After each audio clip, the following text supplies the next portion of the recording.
10억 달러를 걸고 한 기업을 공개적으로 공격한 남자가 있습니다. 그는 피라미드 사기라고 확신했고 결국 무너질 거라 단언했죠. 하지만 월스트리트 최고의 거물들이 그를 공격하기 시작했고 수천억 원의 손실이 쌓여갔습니다. 빌 에크먼, 워렌 버핏을 꿈꾸며 월스트리트를 뒤흔든 남자의 이야기를 시작해 보겠습니다. 어린 시절부터 에크먼은 남달랐습니다. 세차 사업을 운영하며 스스로 돈을 벌었고 자신감 넘치는 태도로 주변 사람들을 압도했죠. 일부는 그를 오만하다고 평가했지만 그럴 만한 이유가 있었습니다. 1920년대부터 할아버지가 일군 부동산 제국은 아버지 레리 에크먼 때 정점에 올랐고 매년 수백억 원을 벌어들이고 있었거든요. 부모는 교육받고 야심찬 사람들이었고 자녀들에게 끊임없이 높은 기준을 요구했습니다. 포기하지 않는 법, 모범을 보이는 법을 배운 에크먼은 거의 만점에 가까운 SAT 점수로 하버드에 입학했죠. 모든 부유한 집안의 자식들이 그렇듯 아버지는 에크먼이 언젠가 가업을 물려받기를 기대했습니다. 졸업 후 2년간 아버지 밑에서 일했지만 에크먼의 마음속엔 다른 꿈이 있었습니다. 아버지를 뛰어넘는 자신만의 제국을 세우는 것, 문제는 무엇을 해야 할지 몰랐다는 거죠. 그때 그는 미국에서 가장 유명한 투자자를 만나게 됩니다. 워렌 버핏, 거의 파산 직전이었던 버크셔 해서웨이를 7천억 달러 규모의 거대 기업으로 만든 전설이었습니다. 가문의 인맥을 동원해 버핏을 직접 만난 에크먼은 그 자리에서 자신의 길을 찾았습니다. 버핏은 60년 동안 연평균 20% 이상의 수익률을 기록했고 보험 사업의 유동자금을 활용한 적당한 레버리지만으로 이를 달성했죠. 에크먼은 확신했습니다. 자신이 차세대 워렌 버핏이 될 거라고요. 1990년대는 격동의 시기였습니다. 블랙 먼데이 폭락 이후 경기 침체를 겪은 미국 경제는 좀처럼 회복되지 않았고 그 틈에서 헤지펀드 산업이 급성장했습니다. 남들이 돈을 잃을 때 기회주의적 투자자들은 오히려 수익을 냈거든요. 버핏에게서 영감을 받은 에크먼은 자신만의 버크셔 해서웨이를 만들 준비를 했습니다. 4만 달러의 저축금으로 첫 투자 아이디어를 찾기 시작했죠. 그는 자신만의 철학을 가지고 있었습니다. 완전히 이해하는 것에만 투자해야 한다는 것. 여기서 이해란 단순히 제품이 뭔지 아는 게 아니라 10년, 20년 후 사업 경제가 어떻게 될지 예측할 수 있어야 한다는 의미였습니다. 첫 투자 기회는 의외의 곳에서 왔습니다. 알렉산더스라는 부동산 투자 신탁 회사였는데 뉴욕의 여러 백화점을 소유하고 있었죠. 도널드 트럼프가 20% 지분을 인수한 후 회사는 적자로 돌아섰고 1992년엔 파산 위기에 몰렸습니다. 주가는 8달러까지 떨어졌지만 에크먼은 회사의 진짜 가치를 알고 있었습니다. 설령 파산하더라도 부동산을 매각하면 훨씬 높은 가치를 회수할 수 있다는 걸 계산했거든요. 바닥 가격에 주식을 사들인 에크먼의 판단은 적중했습니다. 파산 보호 절차를 마친 회사의 주가는 치솟기 시작했고 그는 1년 만에 21달러에 매도하며 투자금을 거의 3배로 불렸죠. 몇 차례 시장을 이긴 후 에크먼은 본격적으로 헤지펀드를 시작할 준비를 마쳤습니다. 하버드 동창 데이비드 버코위치와 함께 고담 파트너스라는 헤지펀드를 설립한 건 1992년이었습니다. 부유한 인맥을 동원해 320달러를 모금했고 저평가된 주식에 공격적으로 투자하며 첫해 20% 수익률을 달성했죠. 이 실적으로 추가로 1,000만 달러를 유치했고 에크먼은 처음부터 사람들을 설득하고 지지를 끌어내는 데 탁월한 재능을 보였습니다. 투자자들의 돈을 모으든 주주들의 표를 모으든 그는 언제나 성공했거든요. 스승 버핏에게서 영감을 얻은 에크먼은 행동주의 투자자가 되기로 결심했습니다. 버핏도 1950년대부터 1960년대 후반까지 사실상 행동주의 헤지펀드를 운영했거든요. 행동주의 투자가 의미를 갖는 이유는 명확합니다. 어떤 회사에선 경영진이 자신들이 누구를 위해 일하는지 잊어버리고 회사를 개인 놀이터처럼 운영하기도 하죠. 또 어떤 경우엔 경영진이 무능하기도 합니다. 이 사회가 그런 상황에서 조치를 취해야 하는데 안 할 때도 있거든요. 행동주의 투자자는 기업의 큰 지분을 확보한 뒤 변화를 요구하고 그 결과로 주가를 끌어올려 수익을 냅니다. 에크먼에게 기회는 곧 찾아왔습니다.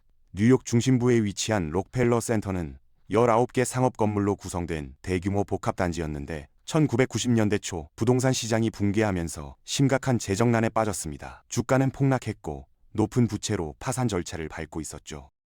에크먼은 파산 과정에서 최대한 많은 주식을 매입했습니다. 부동산 전문가였던 그는 이 회사가 심각하게 저평가됐다는 걸 알았거든요. 사업가 조셉 스타인버그와 손잡고 7% 지분을 확보한 뒤 경영권 인수를 시도했습니다.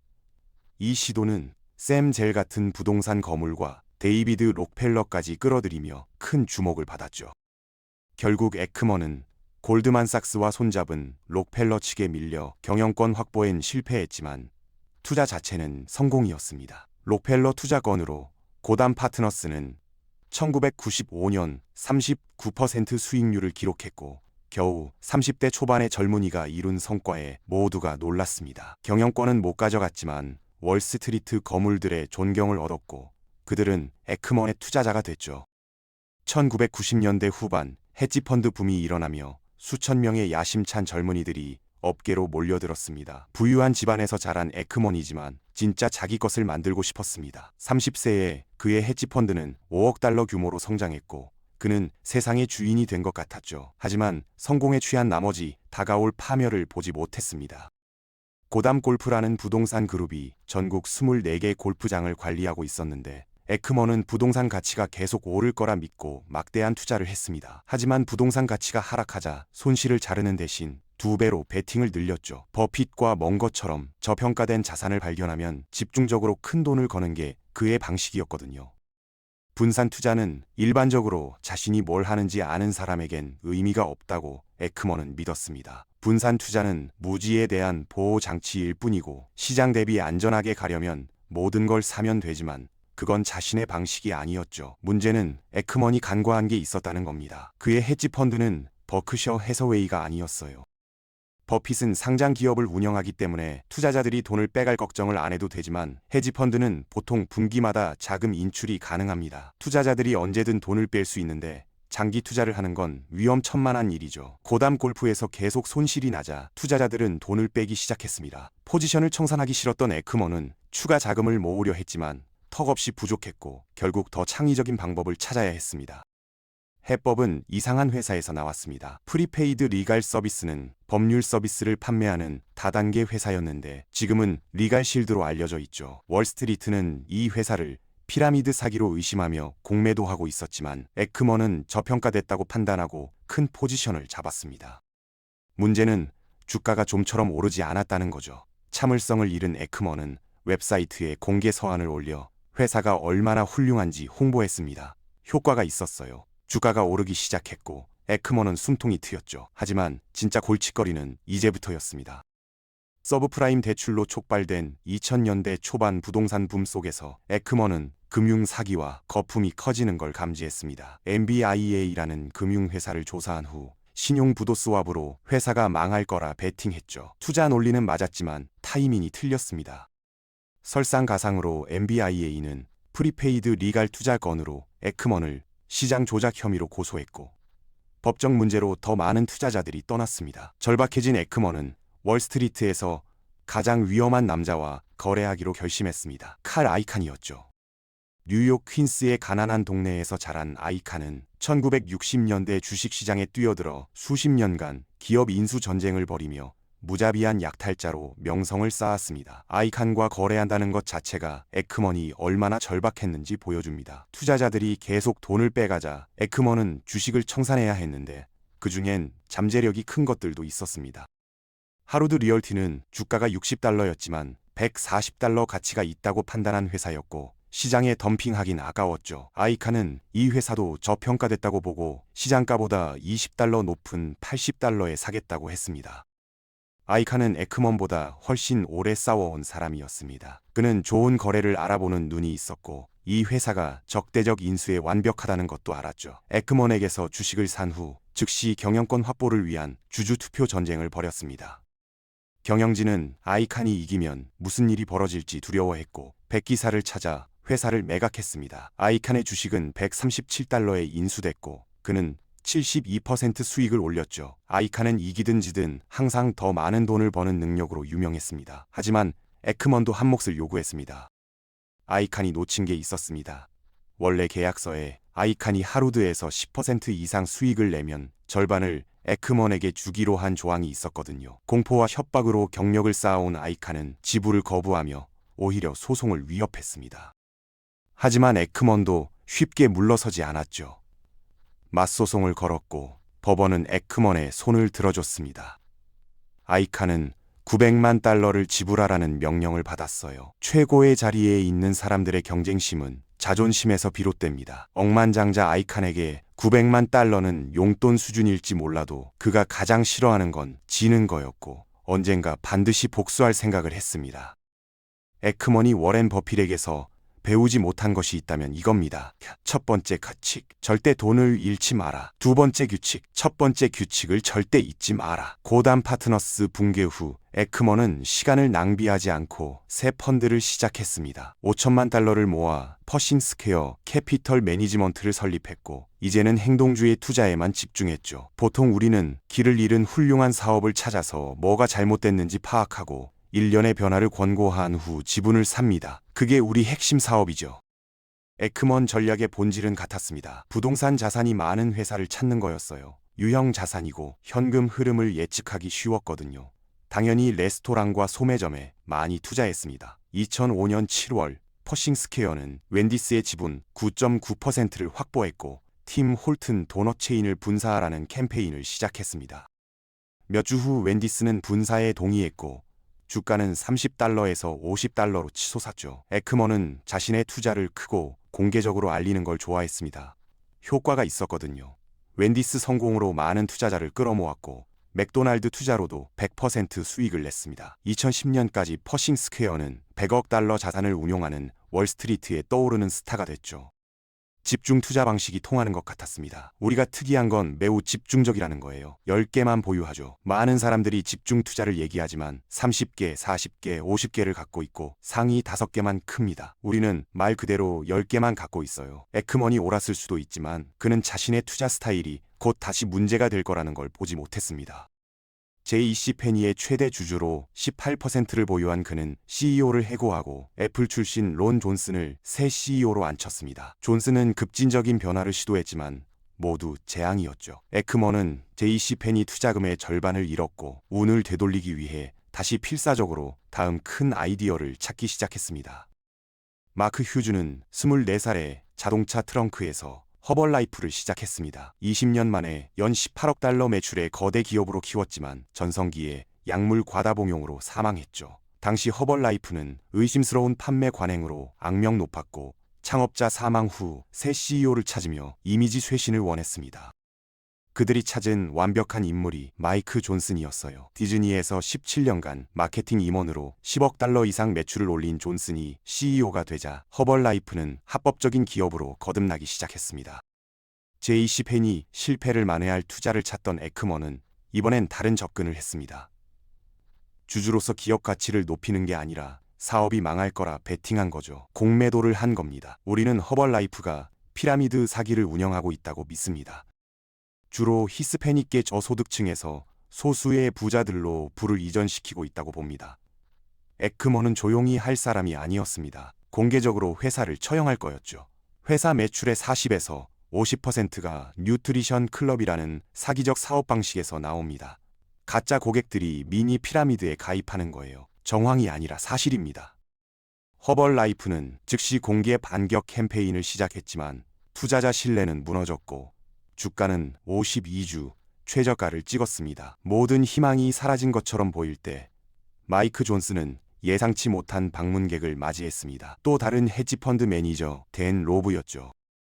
기회주의적 자본가인 로브는 행동주의 투자자로 부를 쌓았고 그의 헤지펀드 서드포인트는 150억 달러를 운용하고 있었습니다. 유명한 공매도 투자자이기도 했지만 허벌라이프를 숏 스퀴즈로 수익 낼 기회로 본 거죠. 로브는 에크먼과 같은 세대에 똑똑하고 잘생긴 사람으로 언론의 주목을 많이 받았고 그럴 만한 이유가 있었습니다. 성과가 환상적이었거든요. 로브는 한때 에크먼의 친구였습니다. 이제 그를 망가뜨리려 하고 있었죠. 월스트리트엔 진짜 친구가 없다는 걸 보여주는 대목입니다. 로브의 배신으로 에크먼은 수백억 원을 잃었지만 이건 시작에 불과했습니다. 허벌라이프 공매도는 에크먼을 취약하게 만들었고 그의 적들은 그걸 알고 있었습니다. 수년간 이사회 싸움을 벌이며 아이칸은 어마어마한 재산을 모았습니다. 2014년 그의 순자산은 250억 달러였고 아무에게도 대답할 필요가 없었죠. 자기 돈으로 거래했고 상대를 굴복시킬 때까지 밀어붙일 수 있었습니다. 2010년 에크먼에게 900만 달러를 빼앗긴 후 아이칸은 복수할 기회를 기다려왔습니다. 허벌라이프 공매도가 완벽한 기회라고 본 거죠. 시간을 낭비하지 않고 아이칸은 허벌라이프 포지션을 쌓기 시작했습니다. 허벌라이프는 훌륭한 제품을 만드는 위대한 회사라고 생각합니다.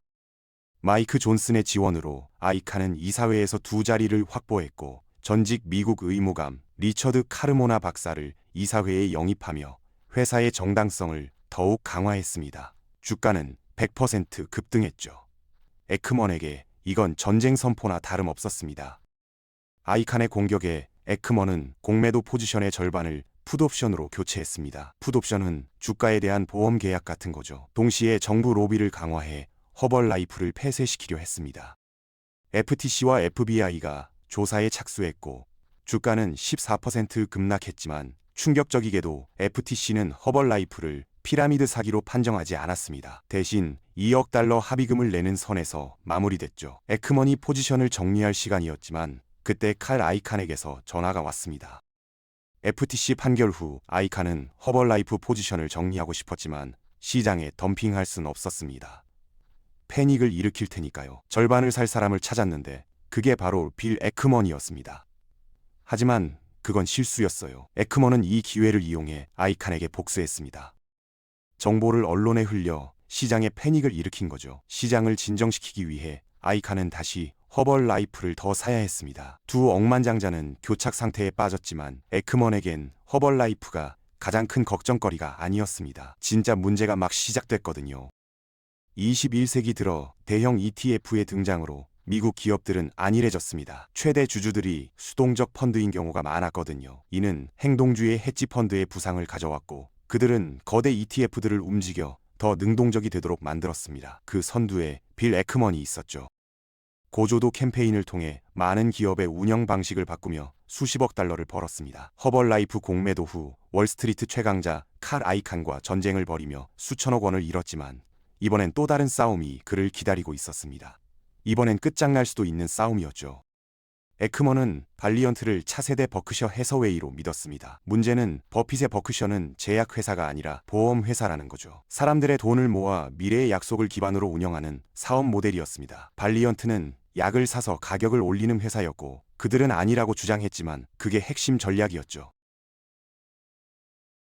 연구개발에 돈을 쓰지 않고 약을 구매하는 모델이 문제였습니다. 발리언트는 관계 의혹으로 역풍을 맞았고 문을 닫았습니다. 에크먼의 세계가 무너지고 있었습니다. 허벌라이프 주가는 안정되고 서서히 회복되고 있었고 퍼싱 스퀘어는 다시 환매에 직면했죠. 성공은 실패를 어떻게 다루느냐의 함수라고 항상 생각했습니다. 실패를 잘 다루고 끈기 있게 버티면 성공할 확률이 높다는 거죠. 경험은 실수하고 배우는 거라고 말하곤 하는데 저는 많은 실수를 할 기회가 있었습니다. 에크먼은 이전 헤지펀드에서 환매가 얼마나 무서운지 배웠습니다. 그래서 이번엔 런던 거래소에 상장했죠. 이번엔 무너지지 않을 겁니다. 2019년까지 거의 3년간 손익분기점을 유지한 후 그의 펀드는 57% 수익을 냈습니다. 퍼싱 스퀘어가 돌아왔지만 그의 부활은 인류 역사상 가장 예상치 못한 위기로 시험받게 됩니다. 에크먼은 과거 실수에서 최악의 시나리오에 대한 보험을 항상 들어야 한다는 걸 배웠습니다. 2020년 3월 초 신용부도 스왑으로 해지를 걸었고 TV에 나가 대중에게 경고했습니다. 지옥이 다가오고 있다고요. 제 인생에서 이런 경험은 처음이었습니다. 금융위기 때도 나쁜 일이 온다고 느꼈지만 이번엔 달랐어요. 쓰나미가 오는 게 느껴졌습니다. 공기 중에서 느껴지는 거죠. 코로나가 미국에 도착하자 시장이 무너지기 시작했고 2008년 금융위기 이후 최악의 폭락이었습니다. 몇 달 만에 에크먼의 해지는 20억 달러 이상 수익을 냈죠. 허벌라이프 공매도 포지션을 정리한 후 에크먼은 다시는 공매도를 하지 않기로 결심했습니다. 일반적으로 롱 올리로 소유만 하고 공매도는 안 합니다. 과거에 유명하게 몇 번 했지만 앞으로는 안 할 겁니다. 그는 자신의 전문 영역으로 돌아갔습니다. 부동산 자산이 큰 회사들이죠. 동시에 칼 아이칸도 허벌라이프 포지션을 정리했고 10년간 이어진 두 사람의 악연이 끝났습니다.